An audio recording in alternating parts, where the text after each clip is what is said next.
Selamat sore pemirsa, bus rombongan staf pengajar Pondok Pesantren Gontor mengalami kecelakaan tunggal di jalur Palu Parigi, Kabupaten Parigi Mutong, Sulawesi Tengah. 3 orang meninggal dunia dan puluhan lainnya luka-luka akibat kecelakaan tersebut.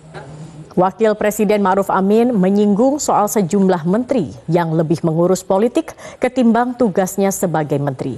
Wapres menegaskan jabatan menteri adalah tugas negara yang tidak bisa diabaikan. Demikianlah headline news untuk saat ini pemirsa. Headline news berikutnya dapat Anda saksikan 1 jam mendatang. Tetap bersama kami, program Metro hari ini akan hadir sesaat lagi.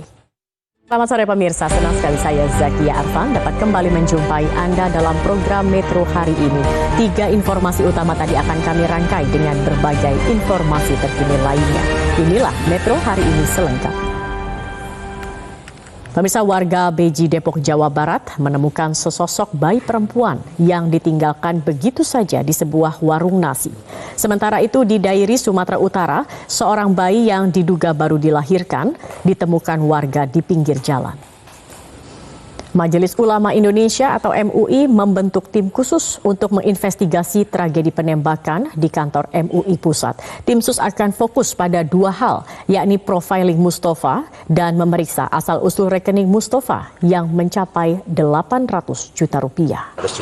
Tim forensik Rumah Sakit Polri telah menyelesaikan proses otopsi jenazah Mustafa, pelaku penembakan di kantor MUI Pusat, dan jika pihak keluarga hendak mengambil jenazahnya dipersilahkan. Sementara itu, Pusat Pelaporan dan Analisis Transaksi Keuangan atau PPATK menemukan mutasi transaksi sebesar 800 juta rupiah di rekening Mustafa.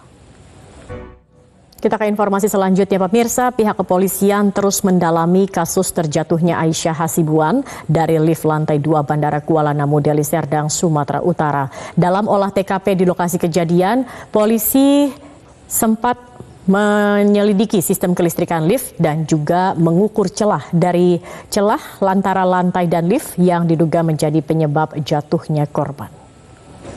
Tim Lab 4 Bareskrim Polri bersama tim Lab 4 Polda Sumatera Utara melakukan olah tempat kejadian perkara jatuhnya seorang wanita dari lift Bandara Kuala Namu hingga meninggal dunia. Sementara itu pihak Ombudsman perwakilan Sumatera Utara masih mengkaji keterangan pihak pengelola Bandara Kuala Namu untuk mendalami dugaan maladministrasi atau kelalaian dalam pengelolaan sarana dan prasarana bandara.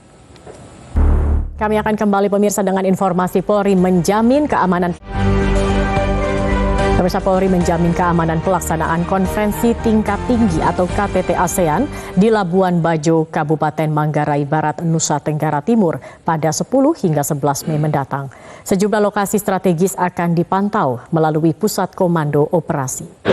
Sementara itu sebanyak 130 personel Kodim 1624 dari ujung Pulau Flores, Nusa Tenggara Timur diberangkatkan untuk mengamankan gelaran KTT ASEAN di Labuan Bajo. Berbagai persiapan terus dilakukan untuk penyelenggaraan KTT ASEAN di Labuan Bajo, Nusa Tenggara Timur, khususnya terkait pengamanan. Untuk informasi terkini kami telah bergabung bersama dengan Marcelina Tumundo langsung dari Labuan Bajo, Nusa Tenggara Timur. Pemirsa, momen unik terjadi ketika Menteri Pertahanan Prabowo Subianto menghukum salah seorang panitia di atas panggung. Prabowo meminta orang tersebut untuk squat jump akibat air di cangkir Prabowo kosong. Kita ke informasi lain pemirsa, dinamika politik terus meningkat antar partai politik. Partai Kebangkitan Bangsa pada Rabu malam kemarin bertandang ke rumah Ketua Majelis Tinggi Partai Demokrat Susilo Bambang Yudhoyono di Cikeas. Kendati hasil survei elektabilitas masih memposisikan Anies di urutan ketiga, parpol pengusung mantan Gubernur DKI Jakarta itu tidak khawatir. Wajar saja Anies berada di ranking 3 karena sudah sebulan lebih Anies tidak bergerilya. Beda halnya dengan Prabowo Subianto atau Ganjar Pranowo.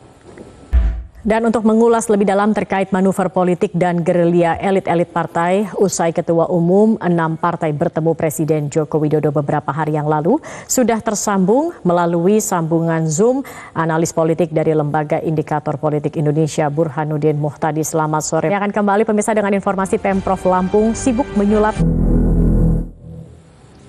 Pemirsa, rencana kedatangan Presiden Joko Widodo ke Provinsi Lampung menjadi angin segar bagi warga Lampung. Pasalnya sejumlah jalanan rusak mulai diperbaiki untuk menyambut kedatangan Presiden.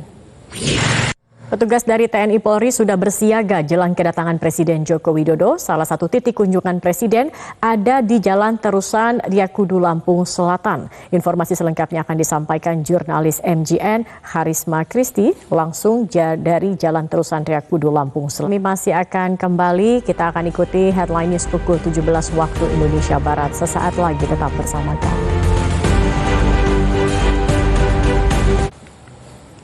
Selamat sore pemirsa, PLT Partai Persatuan Pembangunan atau P3 Muhammad Mardiono pada sore ini menemui Presiden Republik Indonesia Joko Widodo di Istana Negara Jakarta.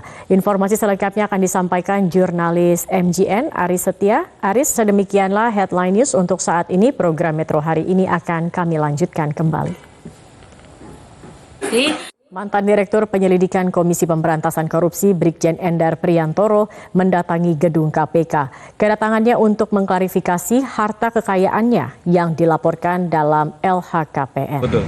Kita ke informasi lain pemirsa, tim forensik Rumah Sakit Polri telah menyelesaikan proses otopsi jenazah Mustafa, pelaku penembakan di kantor MUI Pusat. Dan jika pihak keluarga hendak mengambil jenazahnya, dipersilahkan. Sementara itu PPATK menemukan mutasi transaksi sebesar 800 juta rupiah di rekening Mustafa. Majelis Ulama Indonesia membentuk tim khusus untuk menginvestigasi tragedi penembakan di kantor MUI Pusat. Lalu apa saja temuan tim khusus MUI sejauh ini? Sudah bergabung bersama kami Ketua MUI Bidang Dakwah Bapak Khalil Nafis. Akan kembali pemirsa dengan informasi lainnya usai jeda berikut ini. Tetap bersama kami.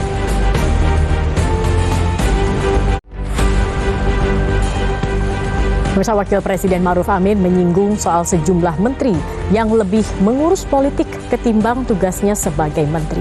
Wapres menegaskan jabatan menteri adalah tugas negara yang tidak bisa diabaikan. Setelah PDI Perjuangan menetapkan Ganjar Pranowo sebagai bakal calon presiden di pemilu 2024, Ketua Umum Partai Gerindra Prabowo Subianto langsung tancap gas bergerilya ke para purnawirawan.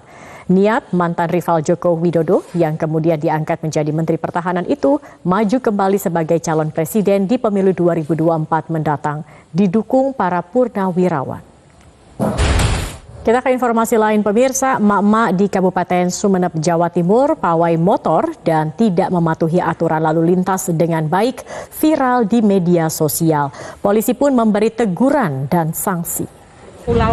Dan pemirsa, informasi tadi sekaligus menutup perjumpaan kita dalam Metro hari ini. Mewakili teman-teman yang bertugas, saya Zaki Harvan mengucapkan terima kasih atas kebersamaan Anda. Tetap bersama kami, sesaat lagi program Prime Time News akan hadir ke hadapan Anda.